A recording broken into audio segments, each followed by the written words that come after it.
আসসালামু আলাইকুম রহমতুল্লাহ। আপনার মাধ্যমে আমরা আমার প্রিয় দেশবাসী, বিশেষ করে আমার নির্বাচনী এলাকা বীরগঞ্জবাসী ভাই ও বোনদেরকে আমি আন্তরিক শুভেচ্ছা মোবারকবাদ জানাচ্ছি।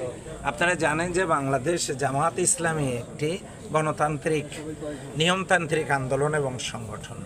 এদেশের গণমানুষের প্রিয় সংগঠন জামাত ইসলামী এটি দীর্ঘদিন থেকে একটি মানবিক কল্যাণ রাষ্ট্র প্রতিষ্ঠা করবার জন্য কাজ করে আসছে। জামাত ইসলামের আদর্শে অনুপ্রাণিত হয়ে তাদের দলের শৃঙ্খলা, তাদের নেতৃত্ব, তাদের কথা কাজের মিল, তাদের অ্যাক্টিভিটি সব কিছু মিলে দেশপ্রেম, যারা দেশ জীবন দেয় কিন্তু দেশ ছেড়ে পালায় না, এমন একটা দেশপ্রেমী দল এবং গণমানুষের সংগঠন মানুষ তাদের হৃদয়ে তাদেরকে জায়গা করে দিয়েছে। ফলে বিভিন্ন দল থেকে আমার এই দেশপ্রেমী মানুষগুলো, আমার প্রিয় দেশবাসী, বাংলাদেশ জামাত ইসলামীতে যোগদান করছে একটি মানবিক কল্যাণ রাষ্ট্র প্রতিষ্ঠিত করবার জন্য।